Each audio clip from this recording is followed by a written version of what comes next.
Hello, I'm Melissa Scarlett and I am the Senior Product Executive for the Caribbean at Kuoni. So it's my first time there and I was taken by the tourist board and had an absolutely incredible trip. I was really treated by all the hotels that we stayed at. We did quite a lot of traveling around. So we did a couple of days starting at Waimara Resort and then we went over to South Caicos as well, which is a little known island off of the southeast coast of Turks and Caicos, and it's really it's a lot quieter and you can really relax there. And we got a little plane back, which was about 4 or 5 people on the plane. It was tiny. It was like a water speedboat plane ride, which was fantastic. And we saw the whole of the Provinciales region and had an incredible experience with all the different hotels that we could stay at and also dine at.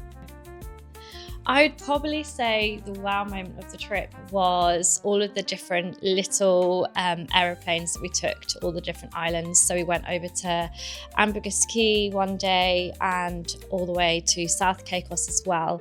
So we just spent the week really dotting about all the islands, and the way the smaller aircrafts fly quite low was fascinating to be able to see the destination and see how blue the water was from above. And at times you could even see like larger sea life in the water as well. So that was probably the wow moment of the trip. I would say how like it is to Maldives. So from an appearance and visual perspective, it is exactly like what you'd expect to see in the Maldives. So how blue the sea is and how powdery and soft white sand there is.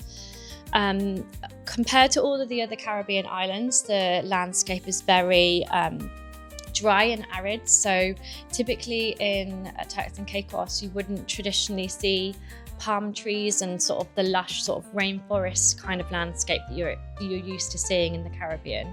You see more sort of like shrubby, dry, like Mexican landscape, and coconut trees aren't even natural to the land there because it's so dry. And I'd also say, so how blue the water is and how international it is as well. So I was really shocked that at most of the hotels that we were staying at and all the restaurants that we were lucky enough to visit, that lots of the staff were incredibly international. So from Philippines or from America, the UK, which you don't typically see in any other Caribbean island. Like, I think it's because the destination is only 30,000 people. So there's not enough locals to work at all the hotels and restaurants. So they have lots of international staff, which is good because it means that a lot of the food that we're obviously going to get onto that question, but a lot of the food that you eat is like quite varied. The food was probably one of my favourite parts. I'm a big foodie. I am quite guilty of finding a hotel that's all inclusive, that's got loads of restaurants, and thinking that I've got to stay in the hotel. But this is definitely a destination where I absolutely think it's paramount to go and try all of the different hotels, restaurants, and all of the different local bars and restaurants that you can go and eat at. So you can pick anything from a beach shack that does conch or lobster, all the way up to one of the 5-star hotels on Grace Bay Beach that is doing sushi or any Pan-Asian cuisine. So definitely find that this will be a destination to kind of treat it a little bit like as if you were in Dubai. So each hotel's got its famous restaurant for a certain cuisine. So you might fancy Italian one night and you'll be able to go and find the hotel that's famous for Italian food. And likewise with all the other cuisines, you name it, it's got it. So definitely take a stroll along the beach and try something new each night. I'd definitely say a good option for families. Obviously, with kids, I've got 2 kids myself. I love the concept of them being able to just have whatever they want, whenever they want, without it always costing money, I suppose. So there's a couple of all-inclusive properties like Beaches. It's a great one for families. We've also got a couple of all-inclusive properties that are a bit more boutique, smaller, which are also catering for children. Kids under 12, I believe, stay and play for free. So that's a great idea for any families looking to travel to Turks and Caicos. So yeah, definitely an option for kids, possibly older children. There's a lot of activities are centered around potentially doing some sort of marine life tours or snorkeling or scuba diving, which I would suggest you probably wouldn't necessarily want to do with young children, but definitely your older kids. So Turks and Caicos is perfect to visit during the usual Caribbean season. So you'd expect sort of November through to April.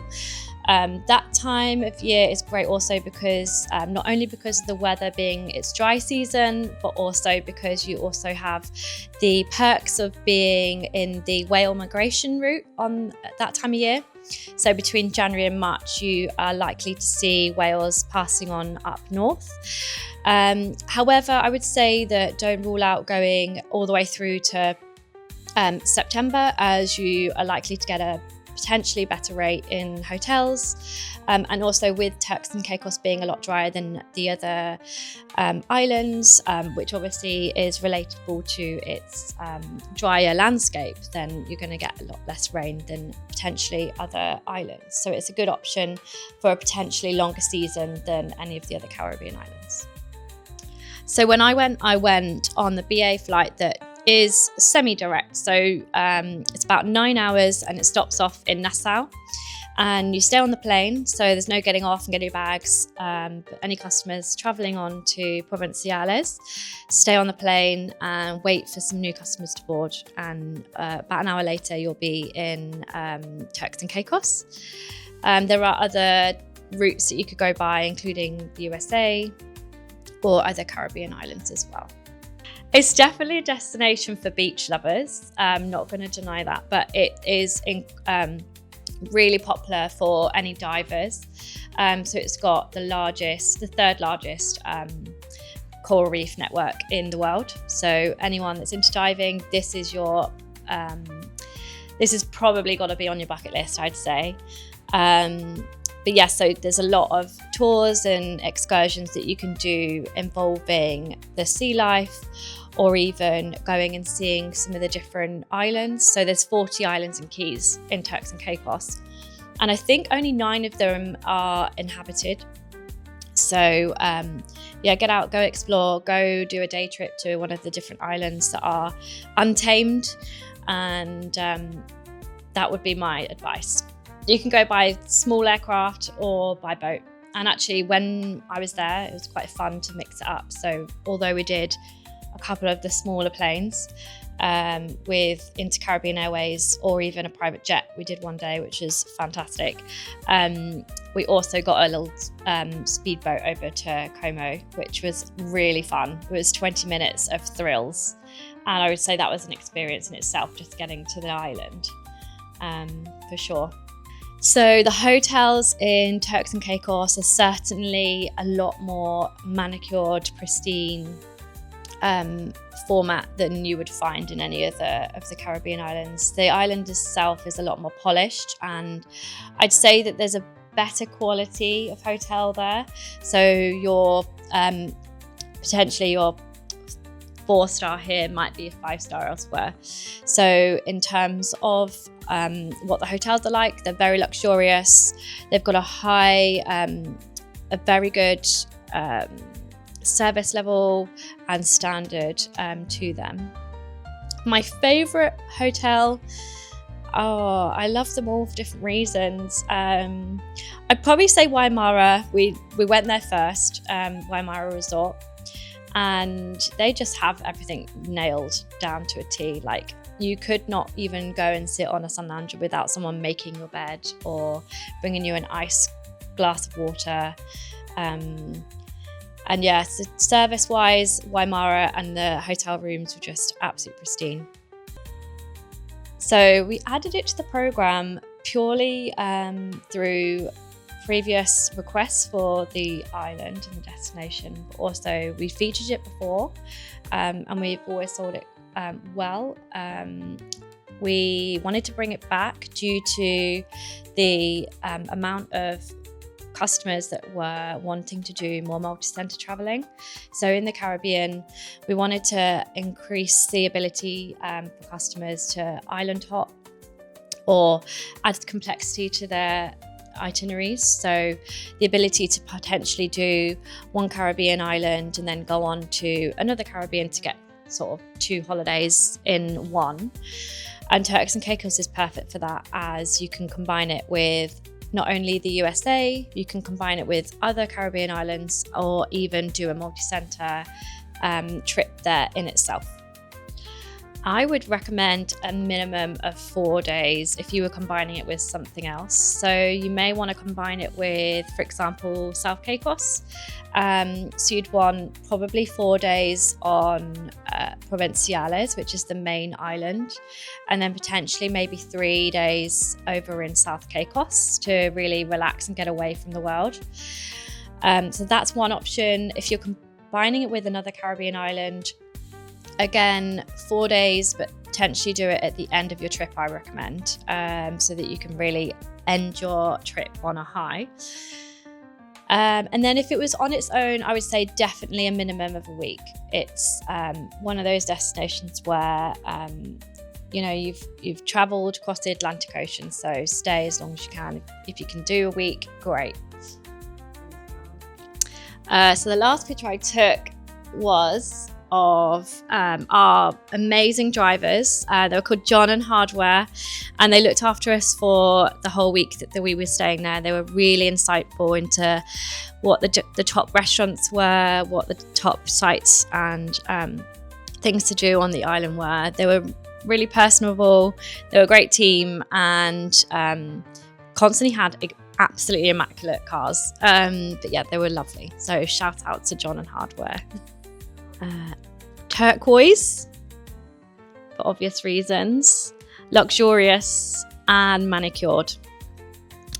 I was going to say mosquito spray for the one thing you need to pack. I went in the rainy season, although I will say, caveat, it didn't rain all week. So it can get a little bit mozzy in the evening or at sunset. So pack some mosquito repellent. And if you can get it, it's not a compulsory thing, but I would say that obviously the island's got this most incredible reef network in the sea there. So if you can find it, try and pack reef safe sunscreen. I'm going to go really cheesy and say a Blue Lagoon. It's just the colour of the water, I suppose. So that's all I can think of.